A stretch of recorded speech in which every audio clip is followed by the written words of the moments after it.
कृष्ण करुणा सिंधु दीनबंधु जगत्पते गोपेश गोपिका कांत श्री राधा कांत नमोस्तुते। तप्त कांचन गौरांगी श्री राधे वृंदावनेश्वरी वृषभानुसुते देवी प्रणमामि हरिप्रिये। नमो गोभ्यः श्रीमतिभ्यः सौरभेयभ्य एव च। नमो ब्रह्मसुताभ्यश्च पवित्राभ्यो नमो नमः। जय श्री कृष्ण चैतन्य प्रभु नित्यानंद श्री अद्वैत गदाधर श्रीवासादि गौर भक्तवृंद। हरे कृष्ण कृष्ण कृष्ण हरे हरे हरे राम राम राम हरे हरे। बोलिए श्रीमद् भागवत महापुराण की, बोलिए श्री वेदव्यास भगवान की, बोलिए श्री सुखदेव जी महाराज की, बोलिए श्री सद्गुरुदेव भगवान की, बोलिए श्री राजा रामचंद्र भगवान की, बोलिए श्री राधा श्याम सुंदर भगवान की, बोलिए गौ माता की, सत्य सनातन धर्म की जय जय श्री राधे।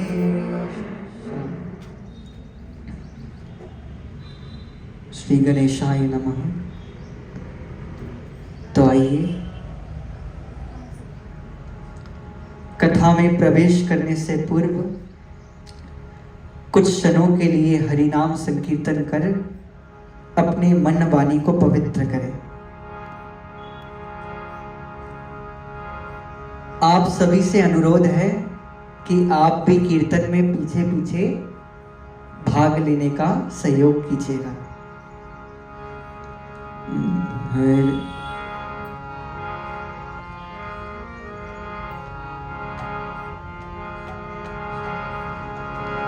हरे कृष्ण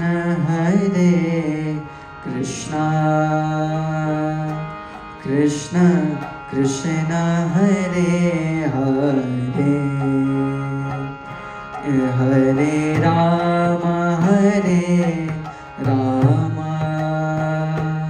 राम राम हरे हरे हरे कृष्ण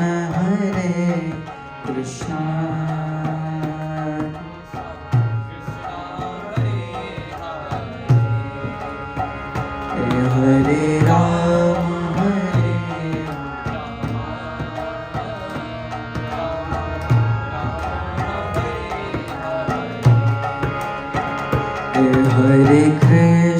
हरे कृष्ण कृष्ण कृष्ण हरे हरे हरे राम राम राम हरे हरे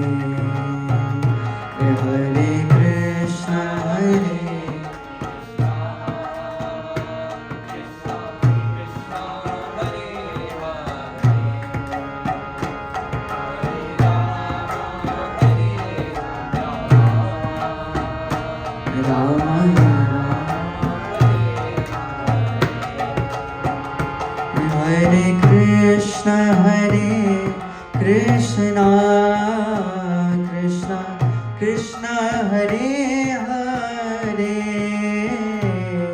हरे राम राम राम हरे हरे हरे कृष्ण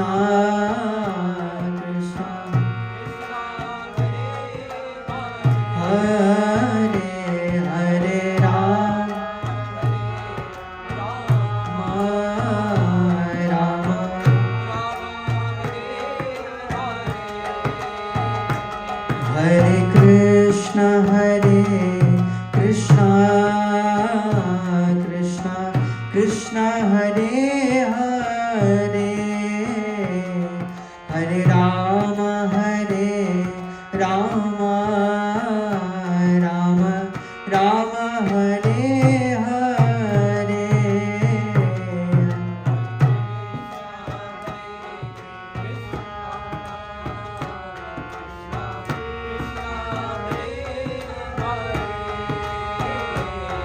हरे राम राम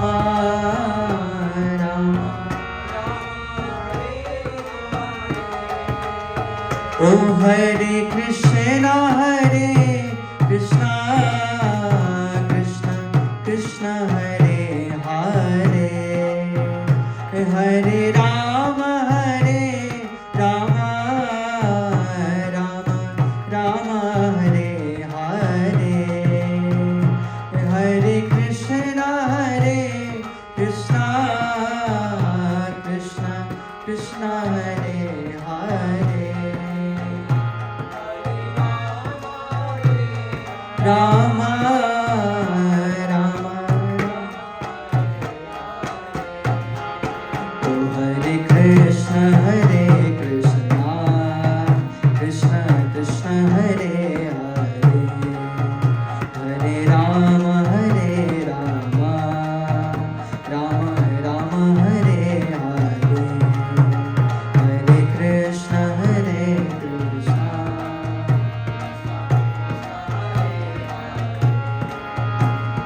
राम राम राम हरे हरे। बोलिए युग धर्म हरिनाम संकीर्तन की, बोलिए गौर निताय की। परम मंगलमय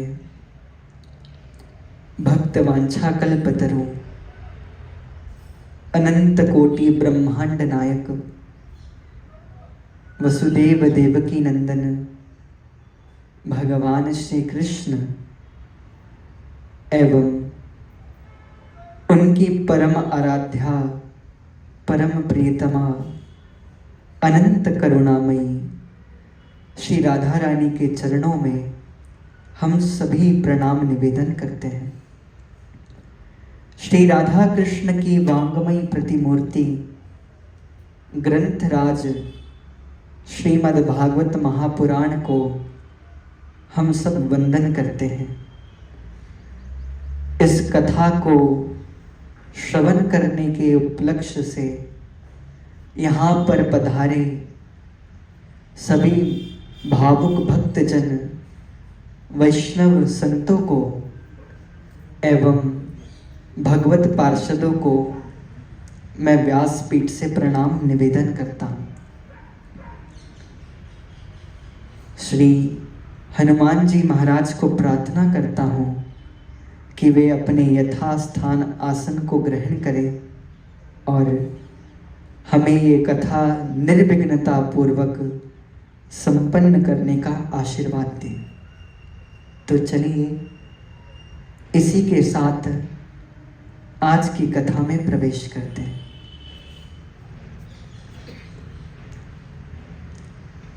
हरे कृष्णा, राधे राधे।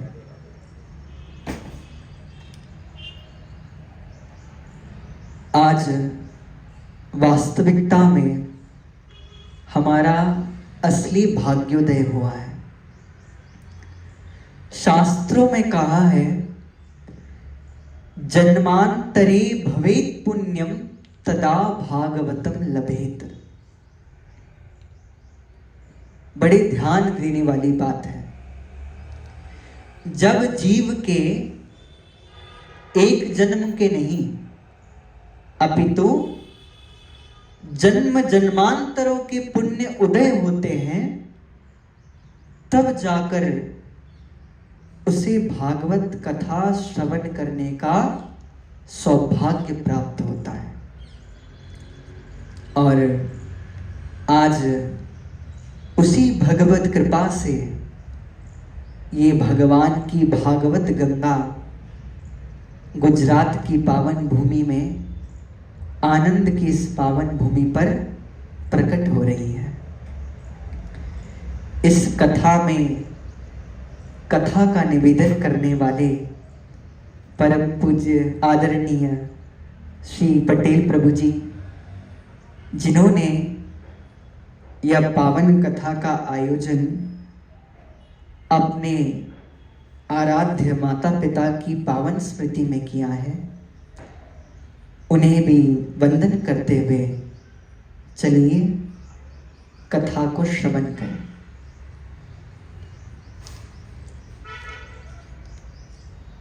तो हमने क्या सुना?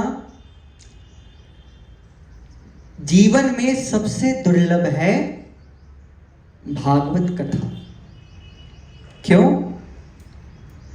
श्री गोस्वामी तुलसीदास जी कहते हैं, संत समागम हरि कथा तुलसी दुर्लभ दोय, धन दारारु लक्ष्मी पापी के भी होय। वास्तविकता में यदि संसार में कोई ऐसी वस्तु है जो जीव अपने पराक्रम से, अपने पुरुषार्थ से नहीं पा सकता, तो वो सिर्फ दो चीज है, वह है हरि कथा और संतों का संग। जब भगवान की कृपा होती है तभी जीव को इनका लाभ मिलता है, अन्यथा धन दारा और लक्ष्मी, संपत्ति, सौभाग्य, घर परिवार, ये तो पापियों को भी प्राप्त हो जाता है। रावण के पास धन संपत्ति की, ज्ञान प्रतिष्ठा की कमी नहीं थी, लेकिन यदि आप पर धन संपत्ति, वैभव, यश सब हो और सत्संग और हरि कथा ना हो, तो रावण के समान एक दिन उस जीव का सारा किया धरा बेकार हो जाएगा। इसलिए यदि अपने जीवन को हमें सन्मार्ग पर ले जाना है तो उसका एकमात्र साधन सत्संग है। और इसी के साथ चलिए भागवत में प्रवेश करें। सज्जनों, भागवत कथा के प्रथम दिन भागवत प्रारंभ नहीं होती। वास्तविक भागवत का प्रारंभ कल से होगा। आज का दिन भागवत महात्म्य का होता है। संतों ने कहा है, जाने बिनु नहीं होई परतीति, बिनु परतीति होय नहीं प्रीति। अर्थात जब तक हम किसी वस्तु को जान नहीं लेते, अच्छे से पहचान नहीं लेते, तब तक हमारा उसके प्रति प्रेम, विश्वास जन्म नहीं ले सकता। इसलिए भक्तों का भागवत के प्रति विश्वास अटूट हो जाए, इसलिए भागवत कथा के प्रथम दिन महात्मा की कथा आती है। भागवत का महात्म दो पुराणों में वर्णन है। एक है पद्म पुराण और दूसरा स्कंद पुराण। आज हम पद्म पुराण के 6 अध्यायों के माध्यम से भागवत महात्म्य श्रवण करेंगे। हरि ओम तत्सत्। अथ प्रथमोऽध्यायः। आप सब पीछे पीछे श्लोक दोहराइएगा। सच्चिदानंद रूपाय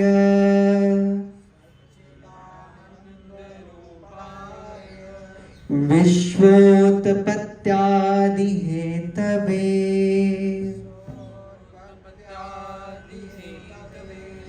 तापत्रय विनाशाय श्रीकृष्णाय वयं नुमः।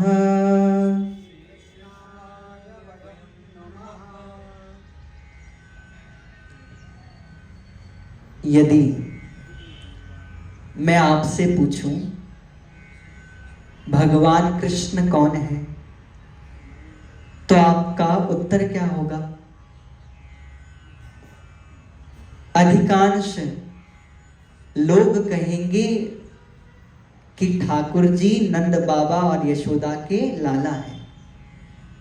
ब्रज में उन्होंने धेनु गैया चराई, कंस का वध किया और द्वारिका नगरी बसाई।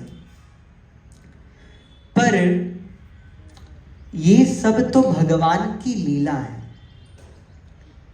वास्तविकता में भगवान कौन है, कृष्ण कौन है, तत्व की दृष्टि से, शास्त्र की दृष्टि से भगवान का असली परिचय ये श्लोक बताता है। भगवान कैसे हैं?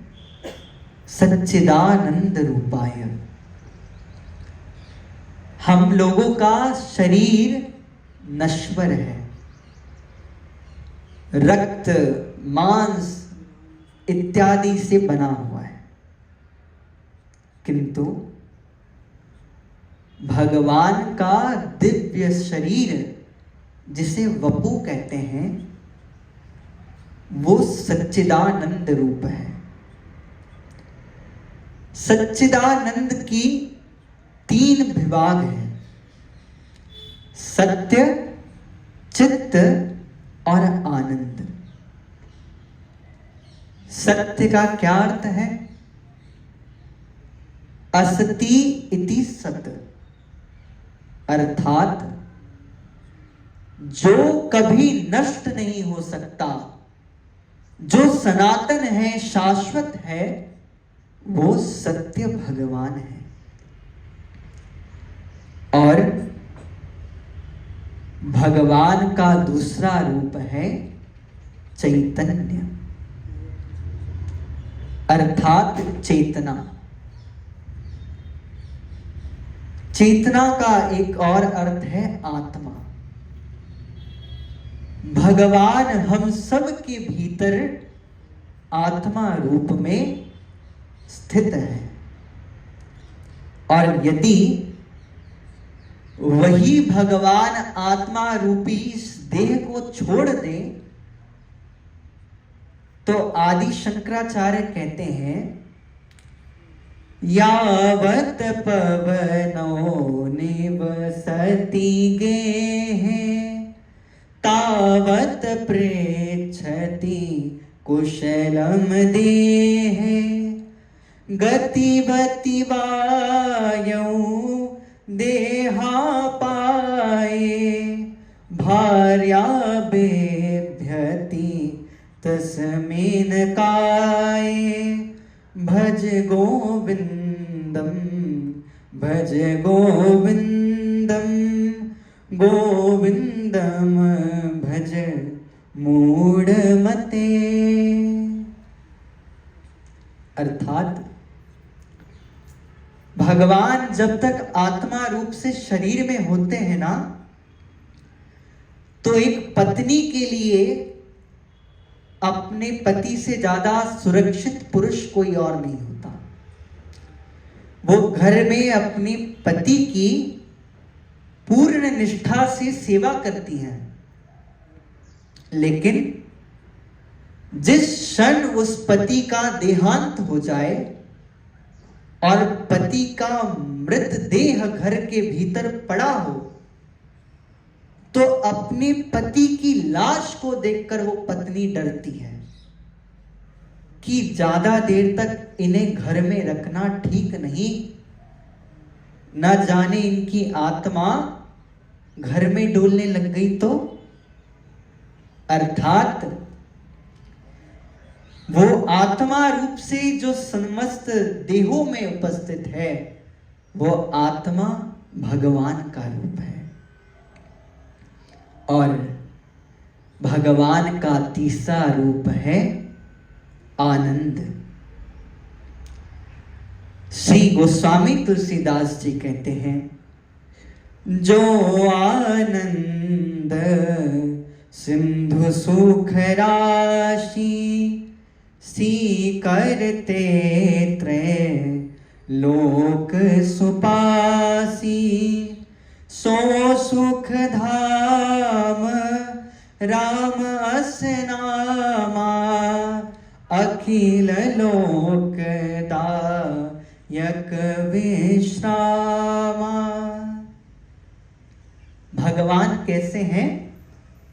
आनंद के सिंधु सागर हैं, और उनके एक आनंद की सिंधु की बिंदु इस पूरे संसार में गिरी है, जिसके कारण हमें जो संसार में छोटा मोटा सुख लगता है, वो आनंद का एकदम नेग्लिजिबल पोर्शन है। आप देखिए, बड़ी बड़ी ब्लॉकबस्टर सुपरहिट मूवीज जाती हैं और लोग पागल जैसे उसे देखने में उतावले हो जाते हैं, लेकिन वही मूवी को हम एक ही व्यक्ति को 2 या 3 से 4 बार दिखा दें तो वो भी माथा पटकने लग जाता है। बस भैया बहुत हो गया ये ब्लॉकबस्टर मूवी, क्या 10 बार वही दिखा रहे हो। लेकिन भगवान की कथा में इतना आनंद है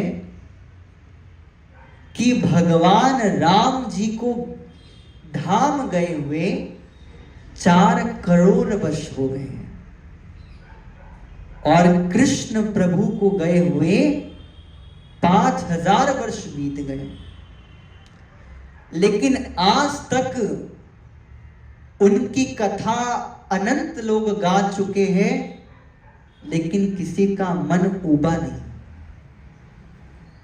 ये है भगवान का आनंद रूप।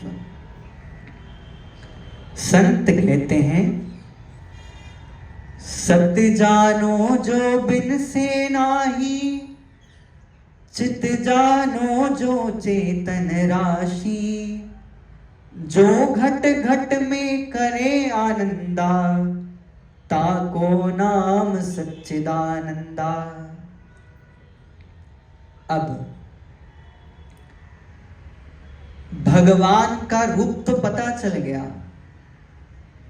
भगवान की क्या सामर्थ्य है ये जान लीजिए। व्यास जी कहते हैं, विश्वोत्पत्त्यादि हेतवे, ये समस्त संसार को बनाना, इसका पालन करना और समय पर इसे अपने में लीन कर देना, ये भगवान के हाथ में है। कैसे? ब्रह्म रूप भगवान ने रचा सकल संसार, विष्णु ते ही पालन करे, रुद्र करे संहार। इसके आगे हमें भगवान से जुड़ने पर क्या फायदा होगा ये बताया गया है। क्योंकि कलयुग क्या, हर जगह लोग अपना स्वार्थ देखते हैं, कोई स्वार्थ के बिना किसी से संबंध नहीं रखता। तो भगवान की शरण में जाने पर क्या होता है? तापत्रय विनाशाय, जीव के सारे ताप पाप सब नष्ट हो जाते हैं। इसलिए श्री कृष्णाय वयम नमः, ऐसे परम शक्तिमान भगवान श्री राधा श्याम सुंदर को हम सब प्रणाम करते हैं। ये हुआ भागवत का प्रथम श्लोक। भागवत के द्वितीय श्लोक में इस कथा के परम वक्ता व्यास नंदन परमहंस शिरोमणि श्री सुखदेव जी की वंदना की गई है। यम प्रव्रजन्तमनुपेतमपेत कृत्यम द्वैपायनो विरह कातर आजुहाव, पुत्रेति तन्मयतया तर्वोऽभिनेदो, तं सर्वभूतहृदयं मुनिमानतोऽस्मि। सुखदेव जी कौन है? कौशिकी संहिता में लिखा है कि जो व्यास जी के बेटा सुखदेव हैं, वो गोलोक वृंदावन में स्वयं राधा रानी के तोता हैं। बात उस समय की है जब भगवान श्री राधा कृष्ण ने पृथ्वी पर अवतार लेने का मन बनाया। तो वो तोता राधा रानी से प्रार्थना करने लगा, हे स्वामिनी जो, आप मुझे इस प्रकार छोड़कर मत जाइए, मुझे भी अपने साथ ले चलिए। तब उन्हीं शुक को भगवान वेद व्यास के घर जन्म प्राप्त हुआ। कहते हैं कि ये सुखदेव जी गोलोक से कैलाश पर्वत पर पहुंचे और अंड के रूप में वहां पर ये विराजमान थे। उन्हीं दिनों कैलाश में नारद ऋषि का आगमन हुआ। श्री महादेव समाधि में लीन थे और मां पार्वती घर द्वार के काम में मग्न थी। नारद जी आए और मैया ने उनका आओ भगत करी। पधारो देवर्षि, बताइए आज आपका कैसे आना हुआ? नारद जी कहते हैं, देवी हमने इस संसार को देख लिया, ये संसार में बहुत छल कपट है और इसलिए मैं सब जगह से थक हार गया हूं, मुझे कहीं शांति नहीं मिली, इसलिए सोचा बाबा के दर्शन कराऊं। वाह वाह गुरुदेव, आपकी दया से हमारे घर में तो ना छल कपट है और ना ही किसी प्रकार की अशांति है। मेरे पति के गले में सर्प रहता है और मेरे बेटा गणेश का वाहन मूषक है, लेकिन फिर भी चूहे और सर्प का लड़ाई झगड़ा नहीं होता। यहां तक कि मेरे बड़े पुत्र कार्तिकेय का वाहन मोर और मेरे पिता पति के गले में पड़े सर्प है, तो भी वो दोनों वैर नहीं करते। हमारा घर तो परम दिव्य और शांत है। नारद जी ने सोचा, बताओ, ये तो बड़ी बड़ाई करी जा रही है, इनकी परीक्षा ले लेते हैं। अच्छा देवी जी, सच बताइएगा, भोले बाबा आपसे कितना प्रेम करते हैं? पार्वती ने कहा, ये कोई पूछने की बात है? अरे वो तो इस पूरे संसार में सबसे अधिक मुझसे ही प्रेम करते हैं। मेरे हाथ के सिवा वो किसी और की रोटी नहीं खाते। अच्छा, मुझे तो ऐसा नहीं लगता देवी, क्योंकि वो अभी भी आपसे कुछ छुपा कर बैठे हैं। सच्ची? नहीं, आप बताइए, ऐसी कौन सी बात है? नारद जी ने कहा, आप जरा अपने स्वामी जी से पूछिएगा कि उनके गले में वो मुंडों की माला किसकी है। ऐसा कहकर नारद जी चल ही रहे थे, उतने में बाबा की समाधि खुल गई और नारायण नारायण करते हुए देवर्षि 9-2-11 हो गए।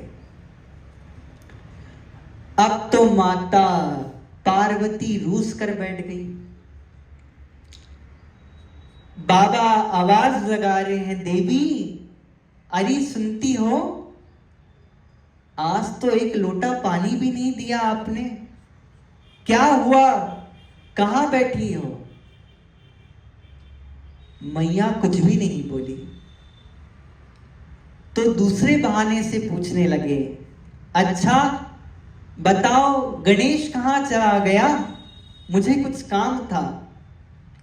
मैया बोली, मैंने क्या पल्लू में बांध रखा है, होंगे कहीं और, मुझे क्या परेशान करते हो? आहा, लगता है आप हमसे नाराज हो। नारद जी अपना काम कर कर चले गए।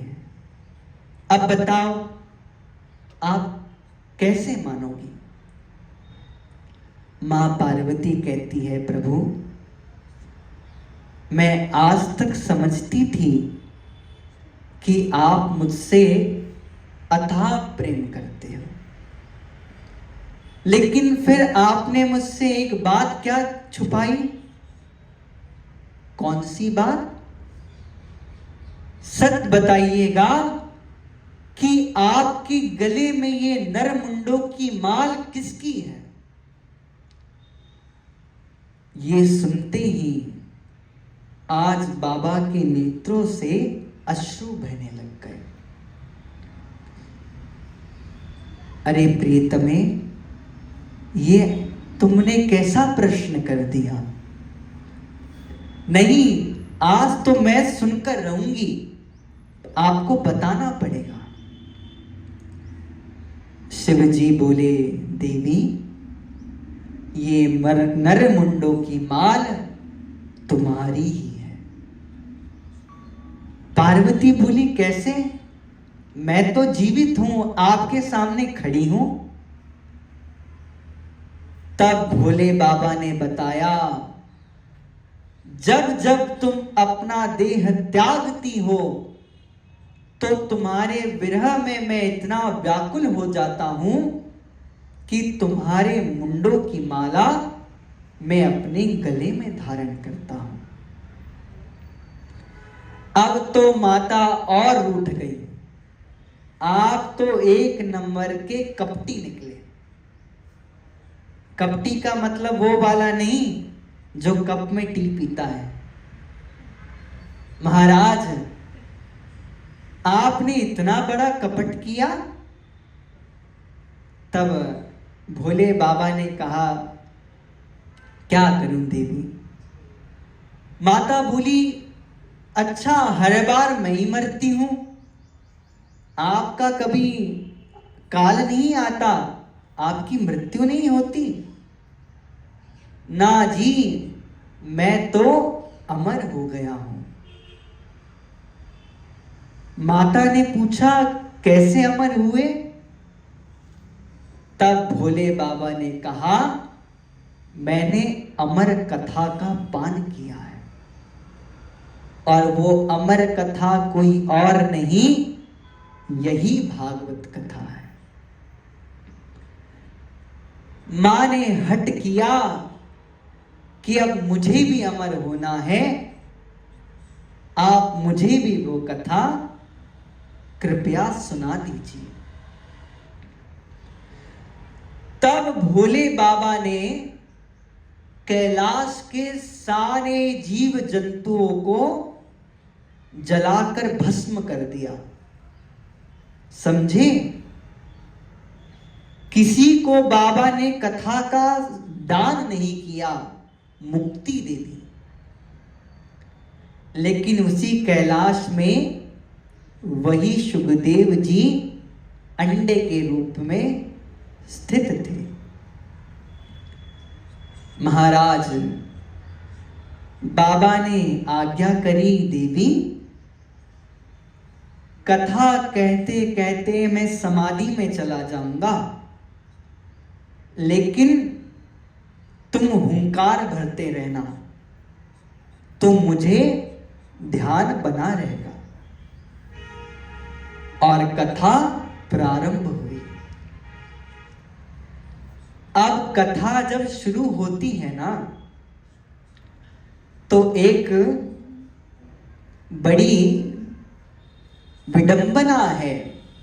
वो क्या? एक देवी आती है, वो देवी का नाम है निद्रा देवी।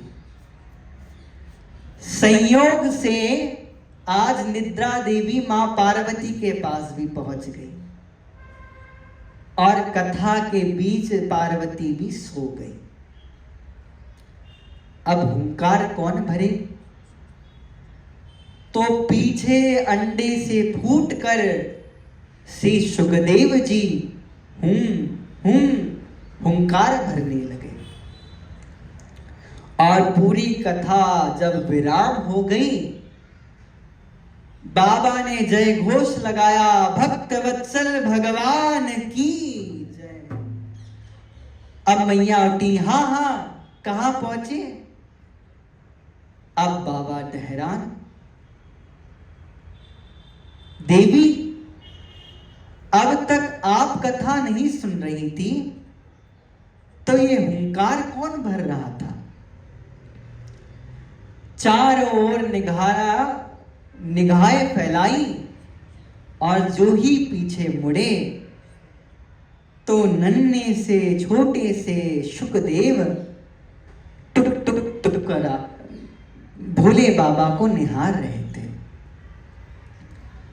बाबा को इतना क्रोध आया, बताओ इस तोते ने मेरी कथा की चोरी की है, अब तो मैं इसे मार कर ही ठानूंगा। हाथ में ले त्रिशूल बाबा सुखदेव जी के पीछे भाग पड़े। सुखदेव जी उड़ उड़ कर चारों ओर प्राण बचाने के लिए भागे जा रहे हैं।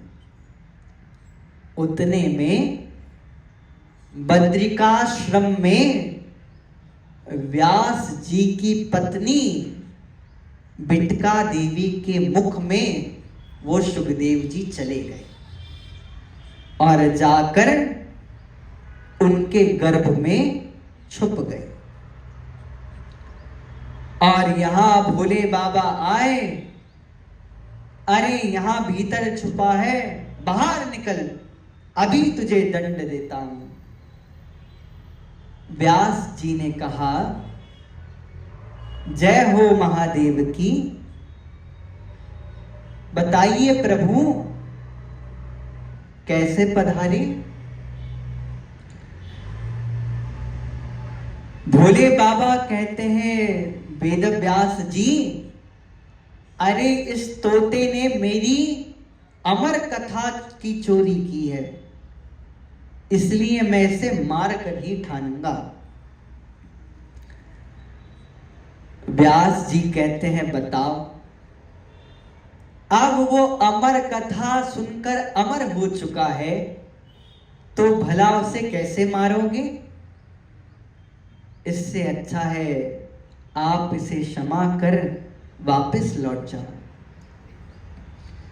तब श्री भोले बाबा लौट गए और सुखदेव मां बिटका के गर्भ में 9 महीने नहीं, 1-2 साल नहीं, 12 वर्षों तक गर्भ में ही रहे। अब मैया बड़ी परेशान हो गई। वेद व्यास जी प्रार्थना करने लगे, हे महान आत्मा, अब अपनी मां को इतना कष्ट मत पहुंचाओ। देखो वो कितनी पीड़ा में है, अब बाहर आ जाओ। सुखदेव जी ने कहा, मैं ऐसे बाहर नहीं आने वाला हूं। मुझे पता है जो ही मैं बाहर आऊंगा, ये भगवान की माया मुझे सब कुछ भुला देगी। अच्छा, तो कैसे आओगे? स्वयं भगवान जब मुझे प्रतिज्ञा करेंगे, तब मैं बाहर कदम रखूंगा। तब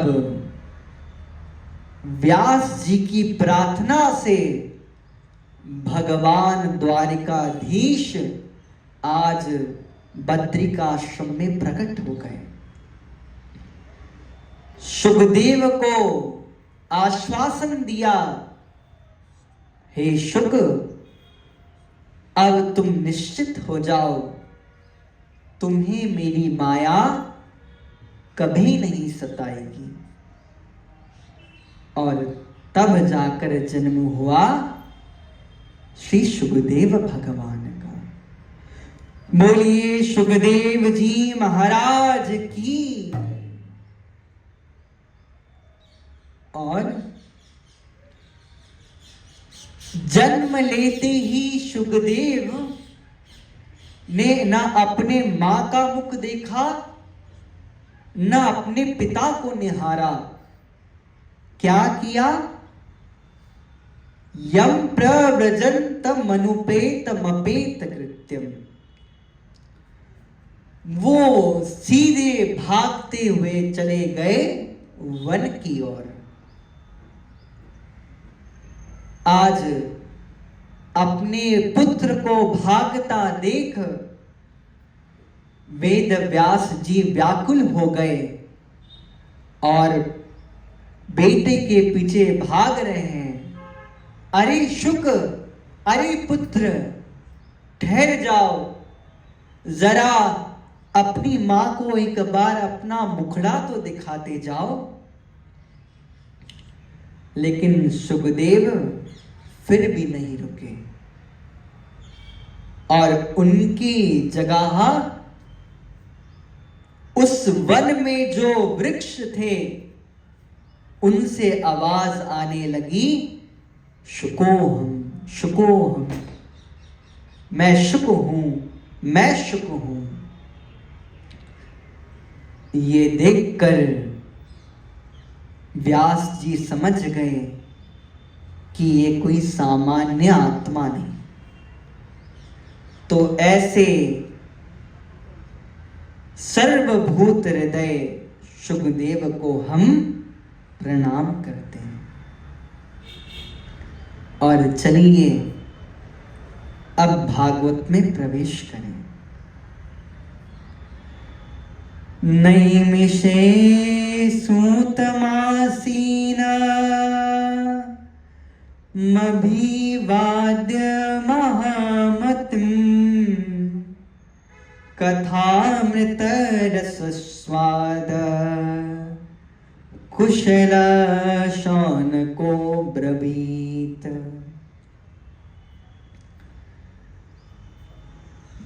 जब कलयुग प्रारंभ हुआ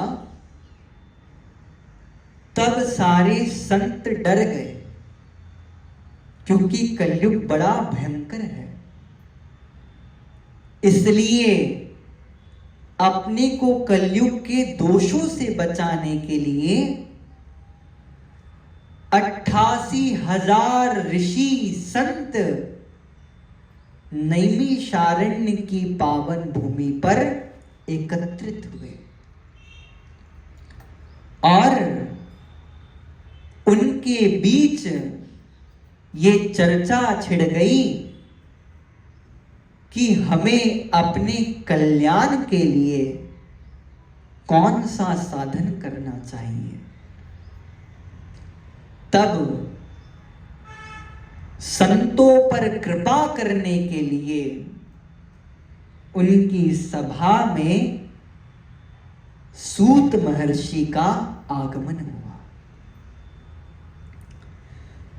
श्री सूत जी को आज ऋषियों ने व्यासासन पर बिठाया और प्रार्थना करी। अज्ञान ध्वांत विध्वंस कोटि सूर्य समप्रभ सुकथा सूताख्यायि कथा सारम मम कर्ण रसायनम। हे देव जी, हमारे अंधकार को नष्ट करने के लिए आपका ज्ञान करोड़ों सूर्य के समान है। इसलिए आप कृपा कर हमें कथा का सार सुनाइए। सारी कथाओं का जो अंत तात्पर्य है वो हमें बताइए, क्योंकि इह गोरे कलौ प्रायो जीवश्चा सुरतां गता। कलयुग इतना भयंकर हो चुका है कि हर एक जीव में आसुरी वृत्ति बढ़ने लगी है। इसलिए संतों को, भक्तों को क्या करना चाहिए जिससे उन्हें भगवान की प्राप्ति हो, ऐसा आप हमें साधन बताइए। क्यों? सुखदेव जी कहते हैं, चिंतामणिर्लोक सुखम सुरद्रो स्वर्ग संपदम प्रयच्छति गुरु प्रीतो वैकुंठम योगी दुर्लभम। पृथ्वी पर एक दिव्य मणि है, उसका नाम है चिंतामणि। वो जिसको प्राप्त हो जाए उससे पृथ्वी के सारे भोग यूं ही प्राप्त हो जाएंगे और स्वर्ग में कल्प वृक्ष के नीचे व्यक्ति जिसकी कल्पना करेगा उसे वो सब कुछ मिल जाएगा। लेकिन यदि आप चिंतामणि और कल्प वृक्ष से प्रार्थना करो कि एक बार, एक क्षण के लिए हमें उस नंदलाल कृष्ण के दर्शन करा दो। तो ये उनकी भी सामर्थ्य की बात नहीं है। तो किसकी सामर्थ्य है? प्रयच्छति गुरु प्रीतो वैकुंठम योगी दुर्लभम। जिस पर सद्गुरुदेव की कृपा हो जाती है उसके लिए वैकुंठ भी एक चुटकी की बात हो जाती है। इसलिए आप हमारा योग्य मार्गदर्शन करें। तब सूत महर्षि ने बड़ा सुंदर उपदेश दिया। काल व्याल मुख ग्रास त्रास निर्नाश हेतवे श्रीमद् भागवतम शास्त्रम कलौ कीरेण भाषितम। हे ऋषि मुनियों, इस कलयुग के कराल कलिकाल में सभी जीव काल मृत्यु रूपी सर्प के मुख में ग्रास बने बैठे हैं। जब वो काल अपना मुख बंद करेगा उसी दिन सबका काम तमाम हो जाएगा। लेकिन यदि आपको जन्म मृत्यु से छुटकारा पाना है तो श्रीमद् भागवतम शास्त्रम कलौ कीरेण भाषितम। भगवान शुकदेव के मुख से प्रकट इस भागवत कथा का पान करिए और इस कथा को हल्के में मत लीजिएगा। सावधानतया सुनो, इसे बहुत सावधान होकर एकदम एकाग्रचित्त होकर सुनिए। क्यों? क्योंकि ये कथा देवताओं के लिए भी दुर्लभ है। जब परीक्षित गंगा के तट पर आमरण अनशन पर बैठे हुए थे तब शुकदेव भगवान उन्हें कथा सुनाने वाले थे। उसी समय स्वर्ग से सारे देवता हाथ में अमृत का कलश लेकर प्रकट हो गए और बड़े प्रेम से उन्होंने शुकदेव जी को प्रणाम किया। स्वकार्य कुशलासुरा, देवता अपना काम बनाने में बड़े माहिर थे। शुकदेव जी ने पूछा, बताओ देवताओं, आज अचानक कैसे आना हुआ? देवता बोल पड़े, मुनिवर, हमने सुना है परीक्षित को मरने का श्राप लगा है, तो उसके लिए हम स्वर्ग का अमृत लाए हैं।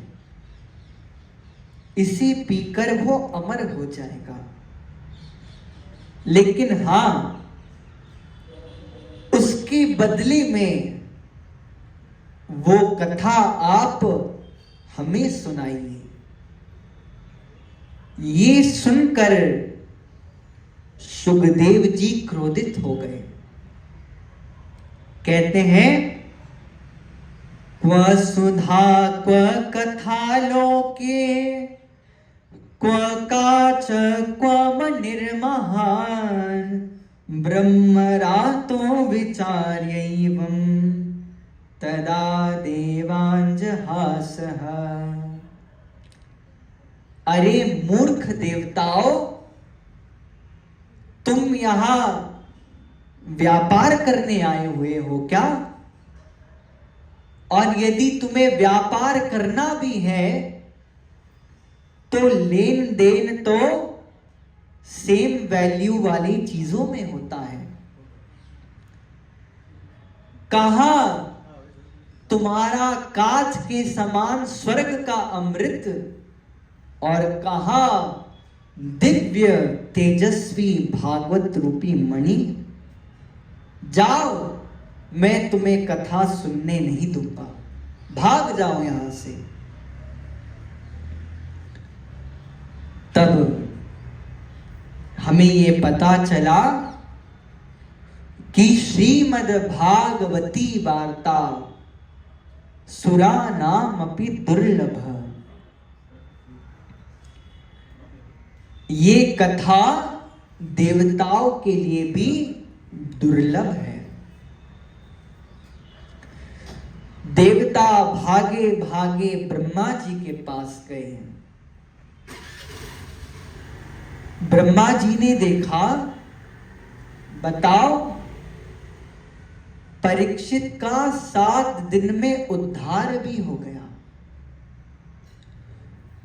तब ब्रह्मा जी ने ब्रह्मलोक में एक तराजू लिया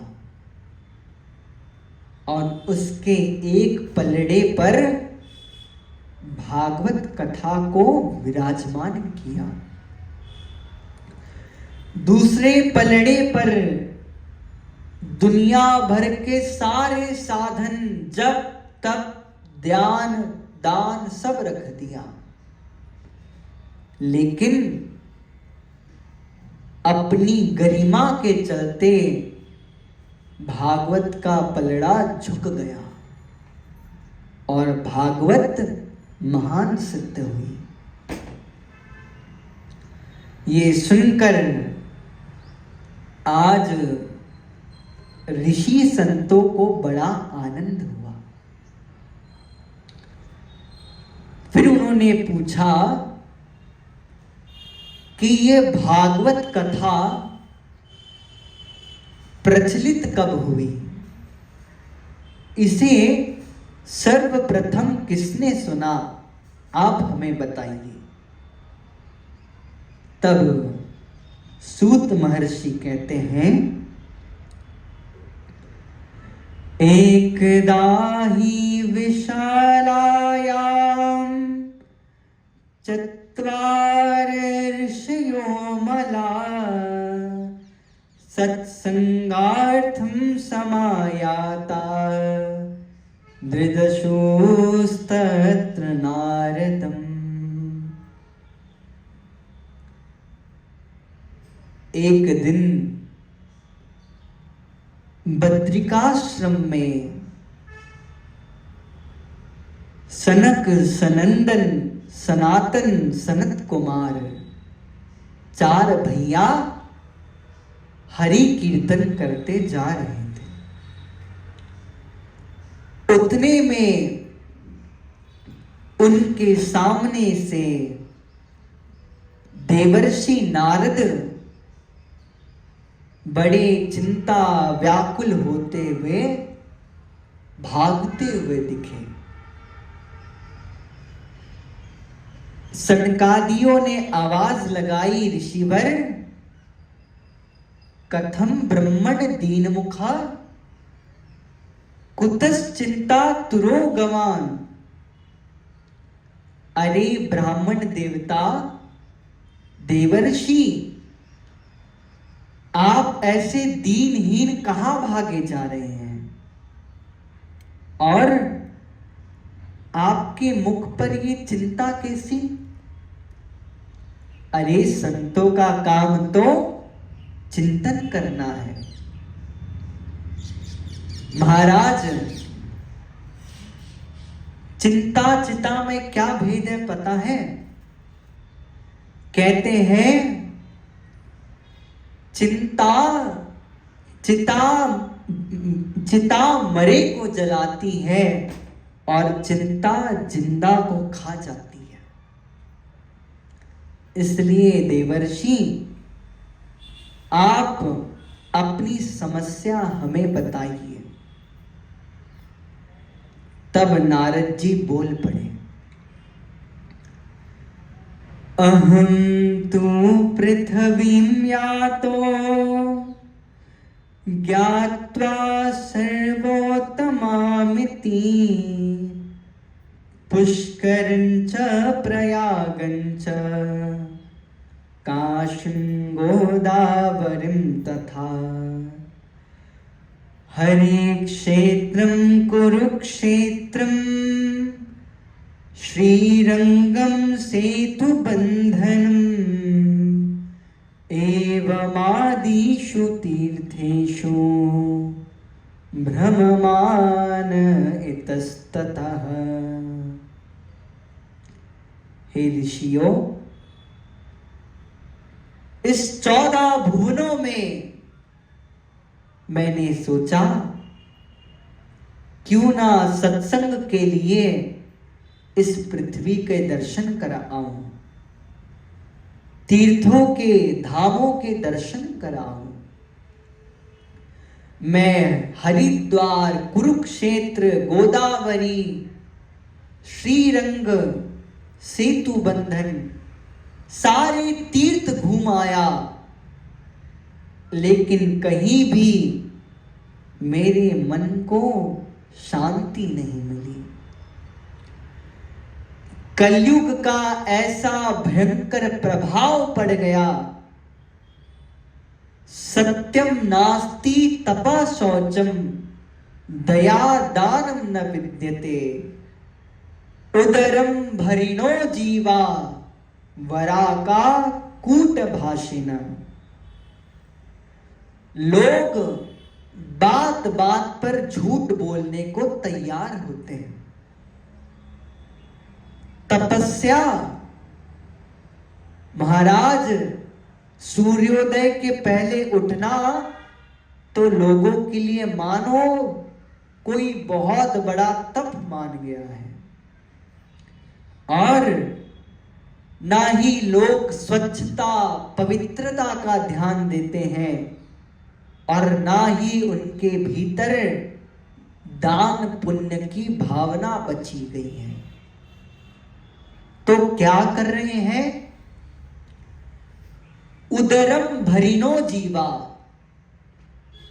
सब लोग बस पेट पालने की विद्या सीख रहे हैं और अपना घर परिवार भरने में लगे हुए हैं और बड़े कटुभाषिणा, बड़ा कड़वा बोलने लग गए हैं। यहां तक कि संत समाज में भी पाखंड फैल गया है। लोग धर्म का आड़ लेकर दुराचार करने लग गए हैं। ये देखकर मेरे मन को बहुत पीड़ा हुई। अंत में मैंने श्री धाम वृंदावन जाने का निश्चय किया। तो चलिए, नारद जी भी वृंदावन जा रहे हैं, तो हम तन से नहीं तो मन से ही वृंदावन की ओर चलते हैं।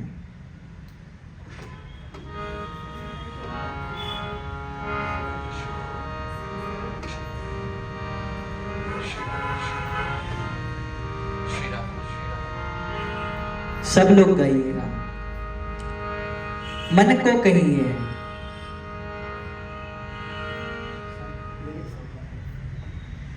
क्या कहना है मन को?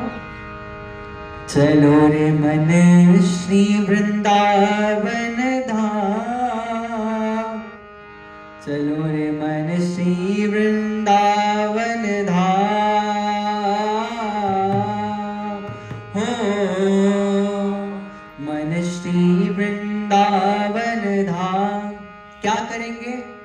रटेंगे राधे राधे नाम, मिलेंगे कुंज बिहारी ओढ़ के कांवर काली, हो मिलेंगे कुंज बिहारी ओढ़ के कांवर काली। गाइए।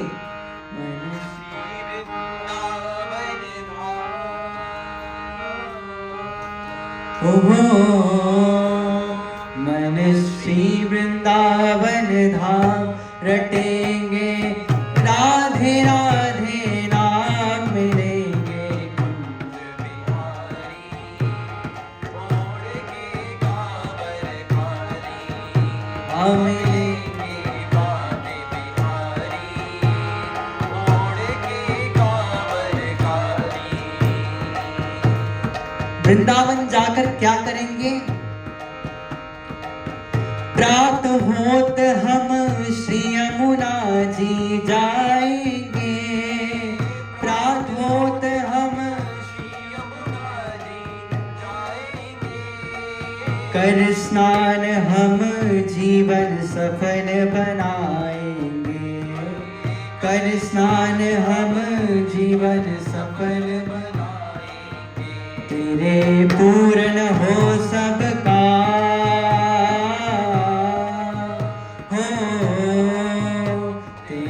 पूर्ण हो सब काम, रटेंगे राधे राधे नाम, मिलेंगे कुंज बिहारी ओढ़ के कांवर काली, मिलेंगे कुंज बिहारी ओढ़ के कांवर काली, मिलेंगे कुंज बिहारी ओढ़ के कांवर काली। श्री वृंदावन धाम श्री बाके बिहारी को, श्री वृंदावन धाम श्री बाके बिहारी को, हो एकटक होते न दर्शन बाके बिहारी को, एकटक होते न दर्शन बाके बिहारी को, हो एकटक होते न दर्शन बाके बिहारी को। और क्या करेंगे?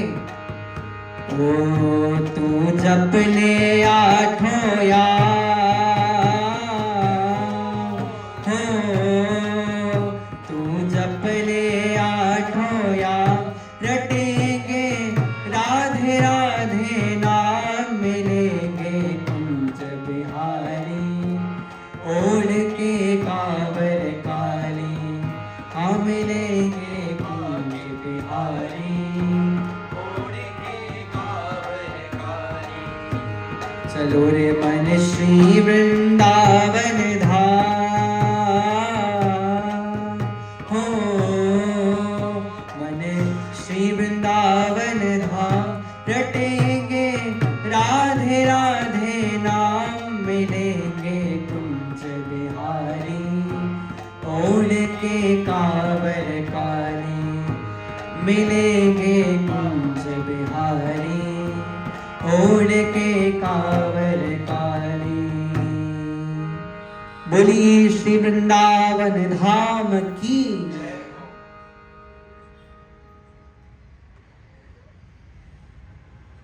तो नारद जी भी पहुंच गए वृंदावन धाम।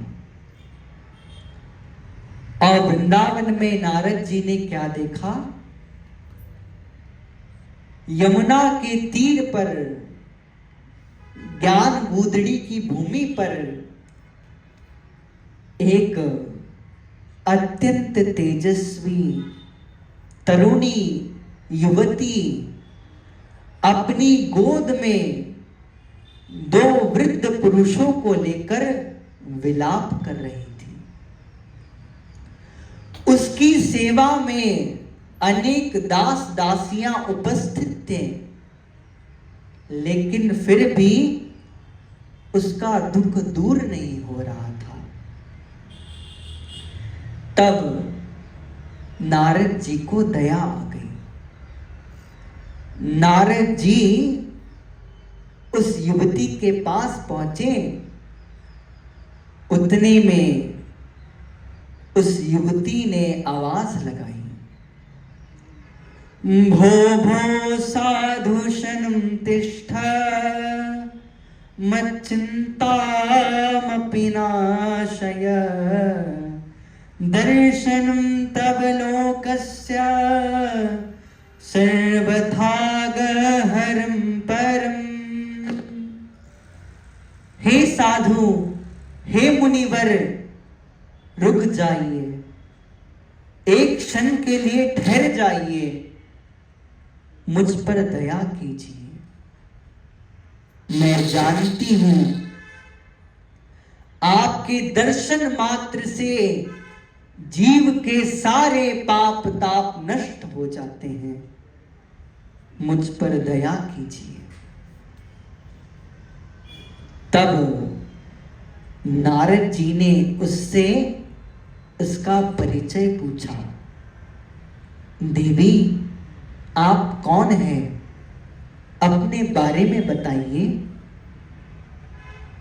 वो देवी बोल पड़ी, अहम भक्तिरिति ख्याता इमौ में तनयो मतौ, ज्ञान वैराग्य नामानो काल योगेन जर्जरो। मुनिवर, मैं कोई सामान्य देवी नहीं, स्वयं भक्ति महारानी हूं, और मेरी गोद में ये जो वृद्ध पुरुष दिखाई दे रहे हैं, ये मेरे पुत्र ज्ञान और वैराग्य है। इस कलयुग के घोर प्रभाव से हमारी ऐसी दुर्दशा हो गई है, आप मेरी सहायता कीजिए। तब नारद जी ने ध्यान लगाया और उन्हें सारी बात समझ आ गई, और वो कहते हैं, देवी इसमें तुम्हारा कोई दोष नहीं, ये इस कलयुग का दोष है, जो आज के लोग भोग विकार के पीछे भागे जा रहे हैं, भुक्ति के पीछे भागे जा रहे हैं और भक्ति का तिरस्कार कर रहे हैं।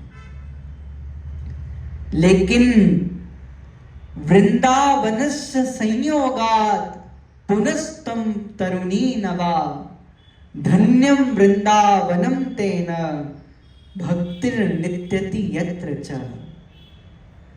धन्य है वृंदावन की भूमि, जहां पर भक्ति ने पैर रखते ही वो पुनः अपने दिव्य रूप में प्रकट हो गई। महाराज भक्ति ने सोचा, देवर्षि यदि ये कलयुग इतना दुष्ट है तो भगवान ने इसे बनाया ही क्यों, इसकी क्या आवश्यकता थी। तब श्री देवर्षि नारद बोलते हैं, यत् फलम नास्ति तपसा न योगेन समाधिना, तत् फलम लभते सम्यक कलौ केशव कीर्तनात्।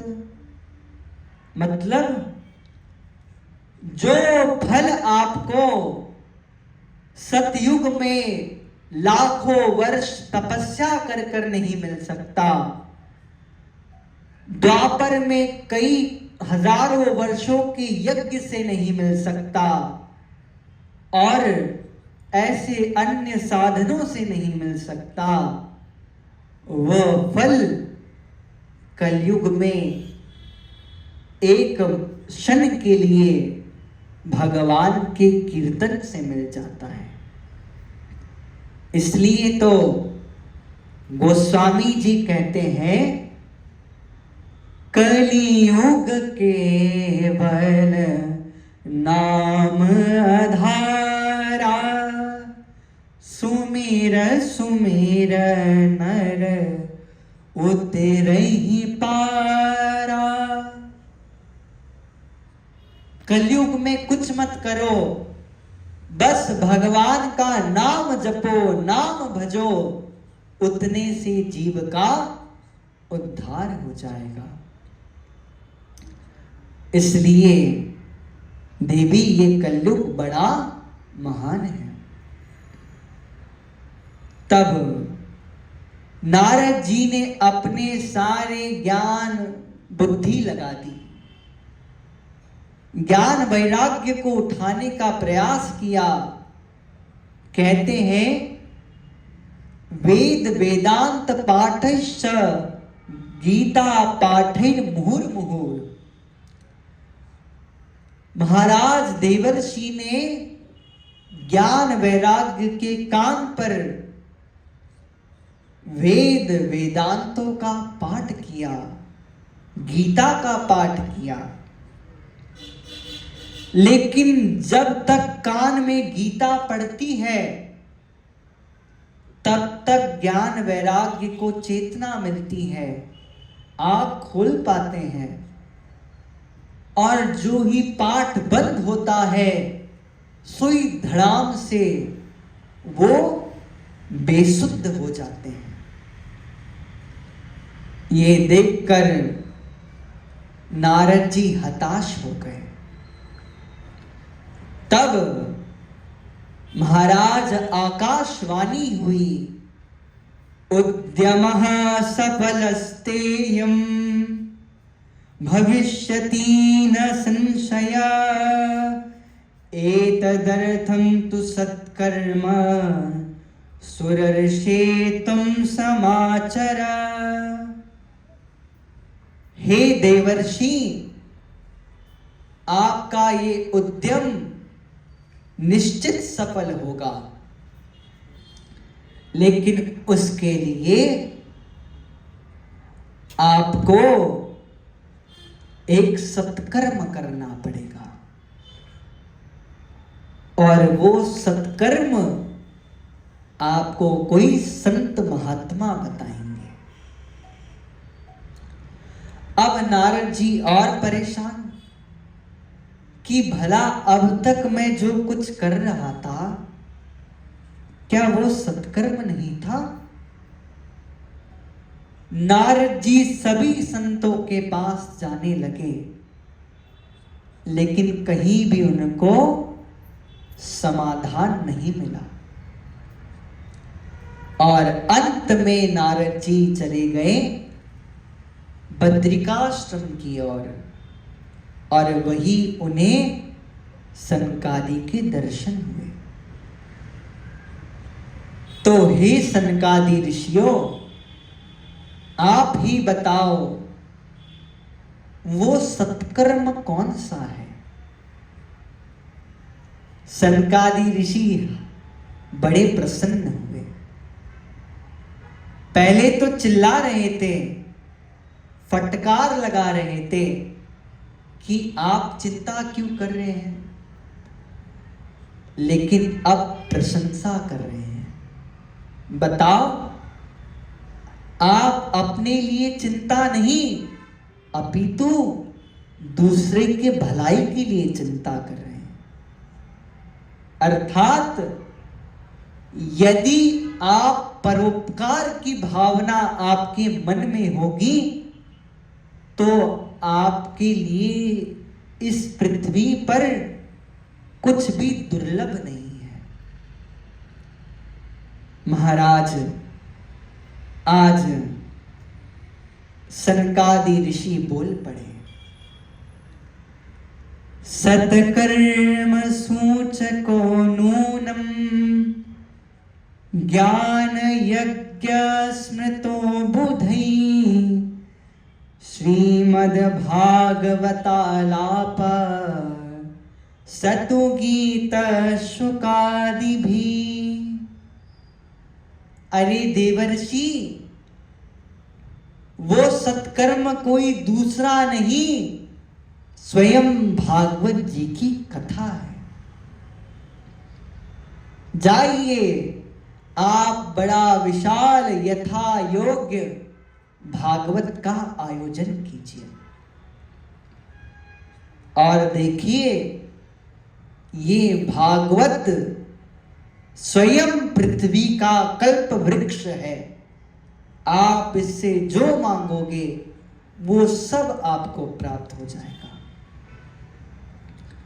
ये सुनकर नारद जी बड़े प्रसन्न हुए और प्रार्थना की कि एक काम करिए ऋषिवर, आप ही क्यों ना कथा कर देते हैं, आप ही बताइए हम कथा का आयोजन कहां करें। तब सनकादि ऋषियों ने आज्ञा करी कि आप गंगा द्वार हरिद्वार की पावन भूमि पर गंगा के तट पर एक आनंद नाम का स्थान है। संयोग से यहां भी स्थान का नाम आनंद है,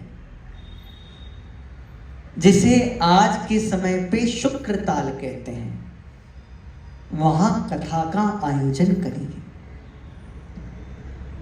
अकेले नारद बाबा कथा के आयोजन में लग गए, जैसे यहां पटेल प्रभु जी लग गए थे।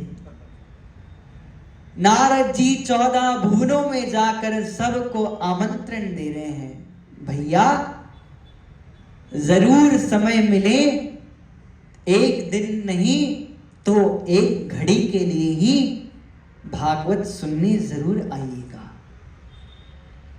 महाराज बड़ा दिव्य आयोजन हुआ।